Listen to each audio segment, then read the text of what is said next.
Hello students, welcome back. मेरा नाम है अब्दुल और अब हम शुरू करने वाले हैं chapter number 5 introduction to Euclid's geometry. Now ये चैप्टर आपको दिखने में बहुत ज्यादा डिफिकल्ट क्योंकि नंबर्स यहाँ पे दिखते नहीं हैं, एक्सियोम्स, पोस्टुलेट्स और ये ऐसे सब बातें की हुई है, लेकिन मेरी मानो तो ये चैप्टर बहुत ईजी है और इसका एक बड़ा भाई मिलेगा आपको 10th स्टैंडर्ड में, लेकिन वहां पे आपको ये थोड़े कॉन्सेप्ट काम लग सकते हैं, थोड़े ज्यादा नहीं, थोड़े, ठीक है। लेकिन हाँ, अभी ये चैप्टर की बात चल रही है 9th स्टैंडर्ड की, तो यहाँ पे सबसे पहले अगर हम देखें तो दो चीजें आपको यहाँ पे सबसे पहले पढ़नी होगी, ठीक है। चैप्टर बहुत छोटा है, 1 से 2 वीडियो में इसका काम हो जाएगा, मैं खत्म कर दूंगा। तो सबसे पहले तो आपको यहाँ पे समझना होगा कि एक्सियोम्स क्या होते हैं, एक्सियोम्स, एंड दूसरा यहाँ पे वर्ड नया जो है वो है postulates.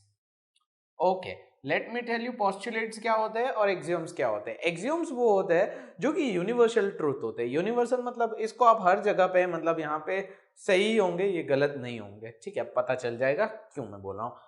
But talking about postulate, तो ये सिर्फ और सिर्फ ज्योमेट्री के लिए होते हैं। मतलब आप अगर किसी भी पोस्टुलेट की बात कर रहे हो तो वो एप्लीकेबल होगा सिर्फ और ज्योमेट्री पे और कहीं पे भी एप्लीकेबल नहीं होगा। तो this is the difference between both और ये आपको समझना होगा। चलिए, अभी इस चैप्टर में हमारे पास टोटल अभी सबसे पहले 7 एग्जाम्स है जो हमें पढ़ने हैं और उसके बाद पोस्टुलेट्स है वो आपको पढ़ने हैं, उसको समझना है, ठीक है। क्योंकि इनका यूज हम कुछ सम में करेंगे, कुछ सम मतलब इस चैप्टर के कुछ 8 या 9 सम है, इससे ज्यादा है नहीं। अब देखिए, सबसे पहला, अच्छा ये सारे एग्जाम्स आप अच्छे से जानते हो, ठीक है। Things which are equal to the same thing are equal to one another. Things which are equal to the same thing. मेरे पास दो चीजें हैं, ए और बी, ठीक है। मेरे पास दो चीजें ए और बी, ए भी इक्वल टू एक्स है, बी भी इक्वल टू एक्स है। ए और बी दोनों एक ही चीज के इक्वल है। Things which are equal to the same thing, things which are, ये दोनों थिंग्स है जो कि एक ही चीज के इक्वल है, same thing, are equal to one another. ये तो आपको पता है ना कि अगर a इक्वल टू एक्स है, b इक्वल टू एक्स है, तो जाहिर सी बात है a इक्वल टू बी है। तो ये एक्सियोम है, हमें पता है, लेकिन इसको सेंटेंस में अभी पहली बार देखा होगा आपने। चलो आगे बढ़ते हैं। If equals are added to equals, the wholes are equal. Okay, चलो मेरे पास यहां पे है a equals to c, a equals to c, a equals to c already है। हमें क्या बोला है? Equals are added to equals, equals are added. मैं यहां पे a ऐड करता हूं और यहां पे भी a ऐड करता हूं। a इक्वल्स टू c है, यहां पे मैंने एक a ऐड किया और यहां पे भी मैंने a ऐड किया। तो अब मुझे बताओ, ये दो a मिलके हो गए a और यहां पे ये हो गया ac, ये दोनों इक्वल होंगे? जाहिर सी बात है इक्वल होंगे। शायद मेरा एग्जांपल देने का सही तरीका नहीं है, एक और एग्जांपल लेता हूं। एक मेरे पास कंटेनर है जिसमें 2 लीटर पानी है, दूसरा मेरे पास कंटेनर है अलग कलर का है लेकिन उसमें भी 2 लीटर पानी है। अभी सबसे पहले बताओ, दोनों कंटेनर इक्वल है? यस, दोनों में 2-2 लीटर पानी है ना। मान लीजिए वो ये वाला जो कंटेनर है उसमें मैं 1 लीटर पानी ऐड करता हूं। ये दोनों कंटेनर पहले से इक्वल है, अब इसमें मैं 1 लीटर पानी ऐड करता हूं और इसमें भी 1 लीटर पानी ऐड करता हूं, तो अब कितना हो जाएगा? 3 लीटर, और ये वाले में 3 लीटर। तो यहां पे हमने किया क्या? जो दो चीजें पहले से इक्वल थी, if equals are added to equals, जो दो चीजें पहले से इक्वल थी उसके अंदर हमने 2 इक्वल्स ऐड किए। मतलब कि 2 लीटर पानी है, उसके अंदर ये दोनों ऑलरेडी इक्वल है, उसके अंदर मैंने और इक्वल को ऐड किया, जैसे कि 1 को ऐड किया। ये 1 भी तो इक्वल है ना, इन दोनों को हमने इन दोनों के अंदर एक ऐड किया, तो होगा क्या? रिजल्ट मिलेगा सेम ही होगा। तो बस यही चीज मैं समझाना चाहता हूं। If equals are added to equals, the wholes are equal. आप बोलोगे तो पता है, पता ही है आपको, सारी चीजें पता है आपको, बस यहाँ पे इसको समझना है कि इसको यहाँ पे मैथ्स में एक्सियोम्स कहा जाता है। चलो अभी नेक्स्ट यहाँ पे पढ़ते हैं। इफ इक्वल्स आर सब्ट्रैक्टेड, जाहिर सी बात है 2 इक्वल्स टू 2 है, मैं यहाँ पे -1 करता हूँ, यहाँ पे भी -1 करता हूँ, रिमाइंडर जो होगा 1, यहाँ पे भी 1 ही रहेगा ना। तो if equals are added and if equals are subtracted, तो यहाँ पे जो बचेगा या फिर जो मिलेगा वो यहाँ पे इक्वल होगा, क्योंकि यहाँ पे हमें कुछ एक्स्ट्रा मिलता है और यहाँ पे हमारे पास कुछ बचता है, क्योंकि सब्ट्रैक्शन में कुछ बचेगा, एडिशन में कुछ बढ़ेगा। ठीक है, सो ये हमारा हो गया। Next, things which coincide with one another are equal to one another. चलिए समझते हैं कोइंसाइड मतलब क्या होता है। जैसे कि आपके पास मान लो 2 सर्कल है जिनके रेडियस इक्वल है, R1 R2, ये दोनों रेडियस क्या है, इक्वल है, दिखने में अलग अलग लग रहे होंगे लेकिन इक्वल है। तो इनके एरियाज क्या होंगे, इक्वल होंगे। यस, क्योंकि area of circle depends on radius. तो यहां पे हम क्या कह सकते हैं, ये दोनों चीजें जो कोइंसाइड हो रही है तो वो क्या है, इक्वल है। ठीक है, ये कोइंसाइड का थोड़ा सा आपको एग्जांपल अजीब लग रहा होगा, लेकिन यही एक एग्जांपल है, आने चैप्टर के एग्जांपल्स में शायद आपको ये अच्छे से समझ में आ जाए। Now very important axiom, exam number 5 जो कि आपको समझना है वो क्या है भाई, the whole is greater than the part. ये यूनिवर्सल ट्रूथ है, the whole is greater than the part. बहुत सिंपल है। मान लो मेरे पास 100 है, ठीक है, 100 बॉक्सेस, 100 बॉक्सेस, ये 100 बॉक्स में से मैं 10 बॉक्स निकाल देता हूं, ठीक है, अलग कर देता हूं। अब आप मुझे बताओ ये बड़ा है या ये बड़ा है? जाहिर सी बात है यही बड़ा है। सॉरी, मैं निकालता नहीं हूं, मैं ऐसा कहता हूं कि 10 बॉक्स को मैंने थोड़ा अलग रख दिया, निकाला नहीं है। अब मैं यहां पे कंपेयर कर रहा हूं, ये बड़ा है या ये बड़ा है? ऑब्वियसली 100 बड़ा है, यही तो इसका मतलब है, the whole is greater than the part. ये जब 10 है, किसका पार्ट है? इसका पार्ट है, तो ये कभी भी इससे बड़ा नहीं हो सकता है, कभी भी नहीं। अगर यहां पे 100 में से मैं 90 बॉक्स को भी यहां पे बोलूं, अलग यहां पे लिखता हूं, तो this 90 is never going to be greater than 100 because 90 is part of that 100। Whole is greater than the part, मतलब जो होल है वो यहां पे उसके हर एक पार्ट से बड़ा ही होगा। समझ में आया? Whole is greater than the part. थोड़े कॉमेडी है लेकिन क्या करें, यही आपको समझना है, यही इजी सिंपल से एक्सियोम्स है। 5 एक्सियोम हमारे हो गए, बाकी के 2 एक्सियोम समझते हैं अभी। ओके, बढ़ते हैं हमारे नेक्स्ट एक्सियोम पे। Things which are double of the same things are equal to one another. Things which are double of the same things, double of the same things मतलब कि मान लीजिए मेरे पास एक x है, इसका डबल क्या होगा? 2x होगा। 2x is equal to a, 2x is also equal to b. Things which are double of the same things are equal to one another. ये दोनों किसी एक चीज के डबल के इक्वल है, तो यहां पे ये दोनों इक्वल हुए, a equals to b। Just यही एक सिंपल सा कहने का मतलब है।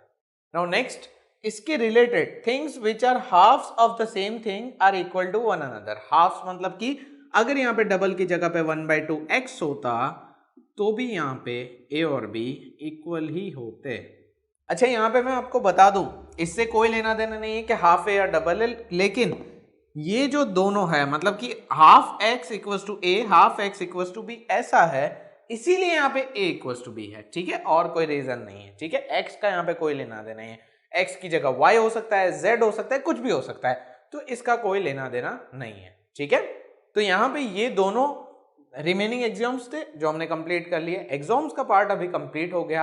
अब हम यहाँ पे पोस्टुलेट समझेंगे। पोस्टुलेट यहाँ पे बहुत ही सिंपल है। अगेन कुछ यहाँ पे 5 या 6 पोस्टुलेट है, एक एक करके समझ लेते हैं। अब यहाँ पे नेक्स्ट हम पढ़ने वाले हैं पोस्टुलेट्स। पोस्टुलेट्स अभी मैंने बताया था क्या होते हैं, सिर्फ और सिर्फ ज्योमेट्री के रिलेटेड होते हैं और कहीं पे एप्लीकेबल नहीं होते हैं। थोड़ा सा क्रॉस लग रहा होगा आपको, संभाल लेना। यहाँ पे रीड करते हैं सबसे पहला पोस्टुलेट। ये सारे के सारे पोस्टुलेट्स आपके टेक्स्ट बुक में लिखे हुए हैं, आप यहाँ से भी ले सकते हो। तो सबसे पहला है अ स्ट्रेट लाइन में be drawn from any one point two any other point. एक स्ट्रेट लाइन आप यहाँ पे किसी एक पॉइंट से दूसरे पॉइंट पे ड्रॉ कर सकते हो। जी हाँ, आप यहाँ पे ड्रॉ कर सकते हो। मान लो 2 पॉइंट है तो ये एक पॉइंट से दूसरे पॉइंट पे आप एक स्ट्रेट लाइन ड्रॉ कर सकते हो। ये पहला पोस्टुलेट है, ठीक है, एक ही ड्रॉ कर सकते हो और कोई नहीं, क्योंकि ये दोनों पॉइंट के बीच में एक ही स्ट्रेट लाइन हो सकती है, दूसरी लाइन भी होगी तो वो स्ट्रेट नहीं होगी, ठीक है। सो यहाँ पे इस पोस्टुलेट का मतलब ये होता है। बढ़ते हैं next, a terminated line can be produce indefinitely. जैसे कि मान लो एक लाइन है ये ए और बी, तो ये पोस्टुलेट क्या कहता है, आप इसको यहां पे प्रोड्यूस कर सकते हो इंडेफिनेटली। इंडेफिनेटली मतलब यहां से भी और यहां से भी, ठीक है, मतलब ये और भी कितनी भी लंबी आपको बनानी हो आप बना सकते हो। तो इसका मतलब ये होता है terminated line can be produce indefinitely, जो कि लाइन सेगमेंट आपको यहाँ पे ऐसा यहाँ पे इतना ही पार्ट दिख रहा है, इसका मतलब ये नहीं आप इसको बढ़ा नहीं सकते हो, आराम से बढ़ा सकते हो, ठीक है। नेक्स्ट यहाँ पे बात करते हैं, a circle can be drawn with any centre any radius. एक सर्कल आप यहाँ पे कोई भी सेंटर लेके कोई भी रेडियस पे ड्रॉ कर सकते हो, आपकी मर्जी है। जी हाँ, आप यहाँ पे सर्कल ड्रॉ करते हो तो कोई बुक पढ़ते हो, नहीं मुझे यहाँ पे यही रेडियस का यहाँ पे मैं ड्रॉ कर सकता हूँ वरना मैं नहीं कर सकता हूँ, ऐसा होता है? नहीं, मेरी मर्जी भाई, ये ड्रॉ किया, ये बड़ा सर्कल ड्रॉ किया, ये ड्रॉ किया, आपकी मर्जी। A circle can be drawn with any centre any radius. Any centre मतलब कि मैंने सेंटर ये लेके भी ड्रॉ किया तो भी कोई इश्यू नहीं है, ये सेंटर लेके ड्रॉ किया तो भी कोई इश्यू नहीं है, रेडियस ये लिया या फिर बड़ा रेडियस लिया, इससे भी बड़ा लो, आपकी मर्जी, ठीक है। सो ये ज्योमेट्री को ही एप्लीकेबल है, ठीक है। नेक्स्ट यहाँ पे पोस्टुलेट है, वैसे टोटल 5 पोस्टुलेट है, फिफ्थ वाला थोड़ा डिफिकल्ट है। All right angles are equal to one another. अब राइट एंगल की बात आती है तो ये आपका राइट एंगल है, जरूरी नहीं है ऐसा हो, ऐसे भी हो सकता है। तो ये राइट एंगल और ये राइट एंगल दोनों क्या अलग अलग है? नहीं, इक्वल है। राइट एंगल का मेजरमेंट होता है 90 degree and 90 degree is everywhere equal. चाहे आप यहाँ पे मेरी क्लास में 90 डिग्री बनाओ या फिर अपनी बुक में बनाओ, वो 90 डिग्री और ये 90 डिग्री भी इक्वल ही होने वाला है। तो all right angles are equal to one another, ठीक है। सो इतने सिंपल सिंपल पोस्टुलेट है, आपको यहाँ पे थोड़ा हंसी भी आ रही होगी कि पता है फिर क्यों सिखा रहा है। अब पता होता है लेकिन बस आपको यहाँ पे इसका इस्तेमाल भी करना होगा। कैसे करना होगा वो मैं आपको बता दूंगा। Okay, let's talk about postulate number 5। इसको थोड़ा लिखते हैं। नाउ पोस्टुलेट नंबर 5 जो कि इतना बड़ा है लेकिन यहाँ पे बहुत आसान है। सबसे पहले एक बार पढ़ लेते हैं क्या है वो। If a straight line following on 2 straight lines makes the interior angles on the same side of it taken together less than 2 right angles, then the 2 straight lines, if produced indefinitely, meet on that side on which the sum of angles is less than 2 right angles. कहाँ इतना ऊपर गया? कोई बात नहीं, समझाता हूं। देखो, अब इसको हम डिवाइड करेंगे। If a straight line falling on 2 straight lines, मान लो कि मेरे पास एक स्ट्रेट लाइन है, ठीक है, थोड़ा नीचे तक जाने देते हैं, आप यहां पे देख लो। एक स्ट्रेट लाइन है। If a straight line following on 2 straight lines, 2 straight lines, चलो बना दिया, दिख रही है, विजिबल है आपको? यस, विजिबल है। Makes the interior angles on the same side of it. ये वाला पार्ट थोड़ा आपको समझ में नहीं आया होगा, समझाता हूं। एक स्ट्रेट लाइन है जो कि 2 स्ट्रेट लाइन के ऊपर आती है, ठीक है, जो कि क्या बनाते हैं? Interior angles on the same side. ये 2 लाइन के अंदर आपको इंटीरियर एंगल्स दिख रहे होंगे, 4 ये वाले। ये जो अंदर की तरफ बनते हैं ना, इनको हम बोलते हैं इंटीरियर एंगल्स। और यहां पे क्या है? Same side. सेम साइड मतलब इस तरफ 2 एंगल्स है वो सेम साइड है, इस तरफ के 2 एंगल्स क्या है? सेम साइड है, ठीक है, ये होता है। ओके, हो गया। अब यहां पे क्या कहा है? Of it taken together less than 2 right angles. देख के तो पता लग रहा होगा कि दोनों में से कोई भी एक साइड यहां पे 2 एंगल्स जो है 90 से कम है। कौन से? ये वाले, क्योंकि ये वाले तो 90 से ज्यादा है, ये वाले अंदर की तरफ है, ये वाले बाहर की तरफ है, तो ये 90 से ज्यादा है, लेकिन ये वाले जो है 90 से कम है, अंदर की तरफ है ना, एंगल आपको दिख रहा है। तो यहां पे क्या कहा है, taken together less than two right angles, then the two straight lines if produce indefinitely. अब ये दो स्ट्रेट लाइन को अगर आप इनडेफिनेटली प्रोड्यूस करते हो, meet on that side on which the sum of angle is less than two right angles. ये भी समझ में नहीं आया होगा। इनका कहने का मतलब है कि अगर दो एंगल्स सेम साइड वाले जिनका मेजरमेंट 90 से कम है, वहां पे उस तरफ ये दो स्ट्रेट लाइन को अगर आप इनडेफिनेटली यानी कि अपनी मर्जी से आगे बढ़ाते हो, तो इनका कहना यह है कि ये दोनों कहीं ना कहीं आके जाके मिलेगी, जैसे यहां पे मिल रही है। तो मतलब क्या है इस पोस्टुलेट का, एक बड़ी लाइन उसके वो दो स्ट्रेट लाइन के ऊपर जा रही है, और दोनों स्ट्रेट लाइन के इंटीरियर एंगल्स में जिस तरफ इंटीरियर एंगल्स जो है 90 से कम है, उस साइड में ये दोनों लाइंस को अगर आप इनडेफिनेटली आगे बढ़ाते जाते हो, तो ये लाइंस कहीं ना कहीं आगे चल के मिलेगी। लेकिन कौन सी तरफ, जिस तरफ दोनों का मेजरमेंट 90 से कम हो, मतलब कि इसका 90 से कम, इसका 90 से कम। अगर हम ऐसा बोले तो ये दोनों का, दोनों एंगल के समेशन कितना होना चाहिए, लेस देन 180 होना चाहिए। कितना होना चाहिए, लेस देन 180। 180 क्यों, क्योंकि दो एंगल्स है, दोनों 90 से कम, दैट मींस दोनों 180, दोनों का मिला के 180 से कम होगा। तो इस तरफ की लाइन यहां पे क्या करेगी, आगे जाके मिलेगी। दैट्स इट, यही समझाना था, यही ये पोस्टुलेट नंबर 5, इतना बड़ा हजामत करवाए। बस यही था पोस्टुलेट नंबर 5, जो कि देखने में थोड़ा डिफिकल्ट था और स्टेटमेंट समझ में नहीं आ रहा था। अब मेरे साथ आप पढ़ोगे ना, मतलब मेरी तरह आप पढ़ोगे ना, पीस पीस करके, तो ये अच्छे से समझ में आ जाएगा। आई होप आपको ये पोस्टुलेट नंबर 5 भी समझ में आ गया। सो 7 एक्सियोम्स एंड 5 पोस्टुलेट थे जो कि मैंने आपको समझाए।